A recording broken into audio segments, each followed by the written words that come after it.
Hi guys, Magnus here, bringing you another video. This one is on one of my favourite deceased characters in The Walking Dead, Merle Dixon. Brother to Daryl, former military serviceman, former drug dealer, and leader of the Savage Sons Motorcycle Club. Known racist, asshole, and monster, but damn, his character is complex and interesting. He is of course male. He's played by the amazing Michael Rooker. He is in his early to mid 50s, and he first appeared in Guts. Before the outbreak, Merle grew up with his little brother Daryl in North Georgia with his parents. They were of course neglectful, his mother an alcoholic and his father named Will Dixon, who beat the two brothers. He also had an uncle named Jess Collins. Their mother died in a house fire caused by her falling asleep while smoking. Merle developed a meth addiction and it messed up his life.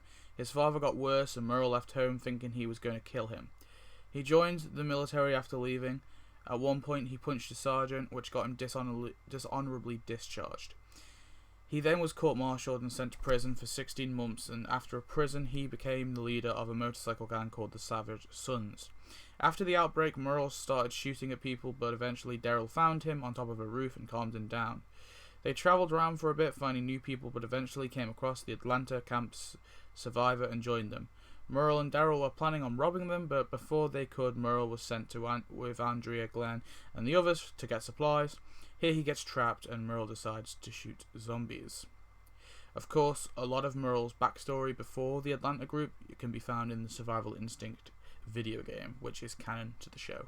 In Season 1, T-Dog shouts at him for shooting zombies, and here we learn what kind of asshole Merle truly is.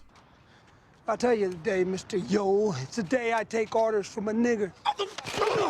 Hey, come on, Merle, that's enough! Come on! Dixon! Merle beats T-Dog, but eventually is knocked out and handcuffed by Rick Grimes. Merle flirts with Andrea, trying to get out, but she doesn't budge. Eventually, when the group are leaving, T-Dog runs to unlock Merle, but trips and drops the key, which falls down a drain. Merle gets mad and is left on the rooftop. Merle on the rooftop for a few days goes a bit crazy, praying and then fighting to escape, as he uses a belt to grab a saw, to which he chops his own hand off to get free.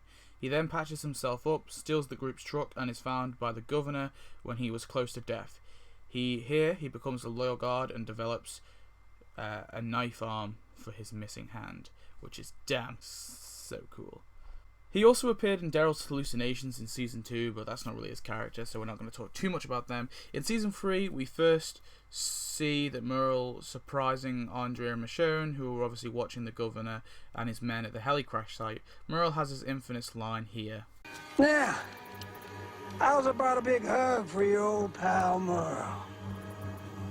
Merle takes the women back to Woodbury. Here Andrea explains what happened to her and Daryl from when they left him. Merle shows off his machine gun shooting skills, and then later assists the governor in gunning down a military group and taking their supplies.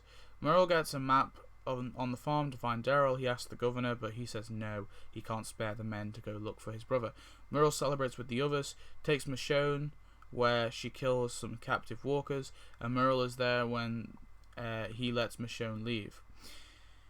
He then takes place in the zombie fight pits, fighting Martinez and beating him, but of course it's a mock fight anyway. The governor then sends Merle, Gargiulio, Tim and Crowley to hunt Michonne and kill her after she left. Michonne kills both Tim and Crowley, but Merle shoots her in the leg. Merle puts down the bodies and hunts her again. She then gets the jump on the two, and her and Merle have a pretty cool fight, knife, hand to sword. Michonne escapes, but Merle thinks she's as good as dead. Gargiulio wants to tell the governor the truth, so Merle murders him. Merle finds Glenn and Maggie, asking them about Daryl. He eventually shoots at them and takes Maggie hostage, bringing them back to Woodbury. He tells the governor that he killed Michonne and also about the new hostages. Merle brutally interrogates Glenn, but doesn't get away any info out of him, so he releases a zombie on him. After the governor finds out about the prison, Merle takes Glenn and Maggie to the Screamer Pits for them to be killed. Merle is attacked by Glenn and Maggie, but he manages to stop them and get them back on their knees. He's about to kill them when, of course, Rick flashbangs him and rescues his people. Merle shoots at the others, but eventually the governor demands Merle fights Daryl one-on-one when obviously the governor realized that Michonne survived and Merle lied. Merle fights Daryl, knocking him out a little bit and having a good scruffle, but when obviously Rick rescues them in their second rescue mission, Merle knocks out Shumper and escapes with Daryl thanks to the smoke bombs. He escapes with the others. Michonne and Glenn try to attack him, but Merle is knocked out by Rick for talking. However, Merle decides to go with Daryl on their own way. Merle threatens the Mexican family, Daryl stopping him. He argues with Daryl and sees how Will, their father, left scars on Daryl's back. Daryl leaves the prison and Merle goes with him, the two saving Rick. Merle tries to bond with the prison group. When the meeting happens with the governor, he wants to leave to kill him, but is stopped by Glenn and the two fight. In This Sorrowful Life, which is an amazing episode, Rick explains to Merle how all the governor wants is Michonne. Merle decides by himself to knock out Michonne and bring her to the governor. He knocks her out and heads to the meetup. Merle plays with her sword, gets cars, and the two head off for the meeting point. Michonne gets under Merle's skin, asking him why he's doing this eventually. Merle changes his plans and lets Michonne go. He grabs some whiskey, plays some tunes, and gathers a small band of zombies. He leads these to the meet so they can attack the Woodbury soldiers. Here he shoots 8 members, including Ben, before being discovered and stomped on by Woodbury men. The governor declares Merle his, and they fight together, but Merle is already pretty beaten, so the governor has the upper hand. The governor even bites his fingers off. Merle's last words are this, and it's truly amazing. I ain't gonna beg. I ain't begging you. No.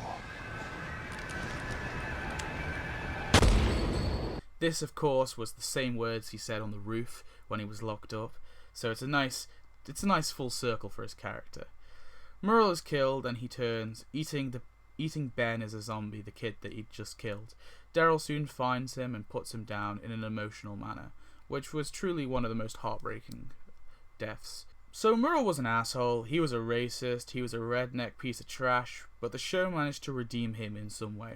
The writing on Merle was superb, and it was why he still remains one of my favourite characters. His noble shooting took out 8 men, and was likely why the prison group won, because without him they would have had 8 good soldiers, and probably would have overpowered the prison.